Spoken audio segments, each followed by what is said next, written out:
It's a beautiful day in Dutton, Ontario. The birds are chirping, the sun is sleeping, as in my son. Dog is dogging. So why not talk about the Maple Leafs and their underrated season so far? Underrated off season, that is. Because unlike others, I actually really like it. Are the Leafs worse than last year? No. Have they found people to fill in holes? Yes. And do I think they've done really well with it? Yeah. Matt Murray, was I happy? No, I wasn't. Looking at his numbers, am I happy? No. Samsonov's numbers? No. Somehow still was 25 and 12 last year. But then I think back and I go, well, you got the goalie guru there. So maybe Matt Murray finds his game. He wants to be a Maple Leaf. I did the video. You can look right there of 10 reasons why Matt Murray is going to win the Stanley Cup for the Toronto Maple Leafs this year. I think Samsonov is a great pickup. He's only 25 years old. He'll be an RFA. And just like Matt Murray, you've got the hockey guru there to work with him. He's only 1.8 million. Sure, Matt Murray's 4.65 for the next 2 years. It does not look great since Jack Campbell only got 5 million, but he's 5 years. Matt Murray's younger. All right, whatever. Jack Campbell was an all-star in November. I absolutely love him. I wish the Leafs kept him. Reclamation projects for Samsonov, Murray, I'm all here for it. I've already ranted about this. Go for it. Off-season pickup, you got Jarnkrok for, 4 years at 2-point-something million dollars? With what Mikheyev went for at 4.75, this is going to be a steal. Yeah, he's already 30. I don't care. Just listen to Steve Dangle podcast. Apparently, Dubas was his agent at one point, so makes sense. No Sault Ste. Marie connection there, but at least there's a connection. Sure, but I absolutely love him. I've always liked him. I wanted the Leafs to get him last year. Instead, he went to Calgary. Calgary didn't really work out, but their last game of the playoffs, he played like 20-something minutes, and the guy works every shift, every night. He's going to get you 30 points. He's going to get you 10 to 15 goals.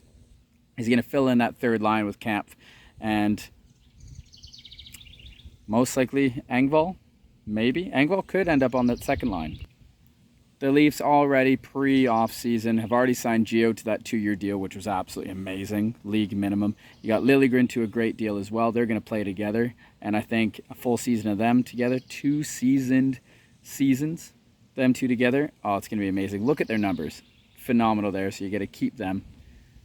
Yeah, we still need to sign Sandin, or Toronto still needs to sign Sandin. Is he going to make $4 million per year? I bloody hope not. If someone offer sheets him and it's up to there, then Leafs can't afford him. They're already $1 million over the cap. So speaking, why are they over $1 million over the cap? Well, they signed Jordy Ben, $750,000. Victor Mete, $750,000. Mete's only 25 years old. We say you can bury him in the minors. Probably not. You'll get claimed somehow, even though people could have had him for free. But why not give him a chance? He can push the other Leafs D. He's an option if someone gets hurt, because injuries are going to happen. We got Muzzin on the team still. Jordy Ben, he only played 40 games last year, 38?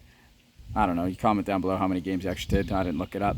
He's not going to be an everyday NHLer. He's just going to be there, and he's a stopgap for an injury and just fill in. But he also has that veteran presence. He's got that playoff experience and everything like that. So it's just locker room stuff. For the most recent signing, Pierre Engvall, 1 year, was it 2.25 million, 2.75 million? I don't know, I'll have to look it up again. But a much-deserved raise. He wasn't a regular NHLer at the beginning of the year. He found his game. The giraffe has legs. And at times you watch him and you're like, wow, you can take over a game. And if you can get that consistency at 6'5", but he looks about 6'9" out there, he can beat guys. He's got that long reach. It looks like he's barely even skating, because one stride is like 12 for Victor Mete. I think it's a great deal. It's another, you deserve the raise. Show me what else you can do. And if he goes to that next step, he signs a bigger deal next year, but it gives the Leafs time, especially with the salary cap so close, because the Leafs are $1 million over. Speaking, why are they $1 million over? They got Abe Kubel, Stanley Cup champion. He chose Toronto, like Matt Murray wanted to be in Toronto. He chose Toronto in free agency. He had lots of options for $1 million. He can slot into the lineup wherever you need, which is really nice. He can play fourth line. He can go up to the third line if you need him. They got Dennis Malgin coming back from the Swiss league. where he just dominated. Local boy Justin Azevedo played on his team, and he had like 15 points less than him. So there's an option as well. He can play center, he can play wing, which, as you notice, a lot of the Leafs can. Engvall can play center or wing. You've got Kerfoot right now who can play center or wing. You've got Jarnkrok who can play center or wing. Malgin fits in there as well. They got Gaudette, who again can fit in anywhere, just a big guy. Let him go, give him an option there.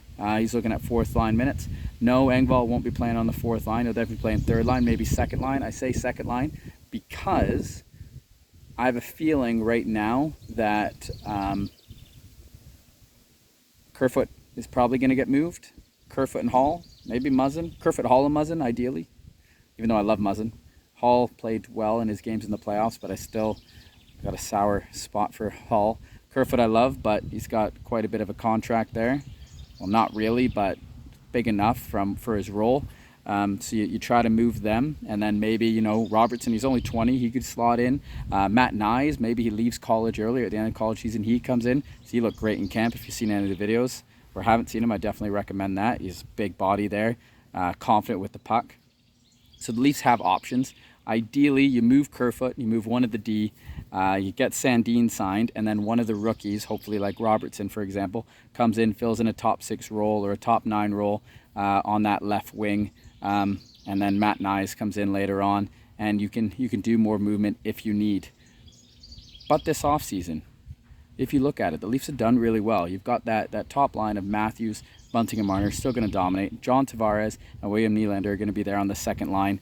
You're just waiting for who's going to be the left wing. Will it be Robertson? Will it be Engvall? Will it be Kerfoot? Who knows? You got the third line with Camp there. You got Jarnkrok in there as well. And again, you have someone who can fill in that left wing. And the fourth line, no, you don't really have the brutes anymore, but you got some speed, and you got guys who are willing to give it all, sacrifice for their team. Defense, Brody, Riley, Muzzin, Sandin, maybe Hall, I don't know. One of them probably going to get moved. Then Liljegren, Geo together. Murray, Samsonov. Combined, I think we can get a good tandem out of them. That's my opinion. I think it's been an underrated offseason. I think the Leafs have done well. And dare I say it, at this time, they might be a little bit better than they were last year. I just have this feeling. I have the feeling that they might be a little bit better than last year. But who knows? We will see. It's a long summer. Trades have to happen for the Leafs. Signings have to happen. Let's see it. Oh, can't wait. Comment down below your thoughts on the offseason so far. Do you like what Dubas has done? Do you like what the Leafs have done? What would you do differently? I'm not a GM. I'm just watching. I'm just in for the ride, in for the journey. And hopefully the journey is to the Stanley Cup in 2022, 2023. All right. See you next time. Go Leafs, go.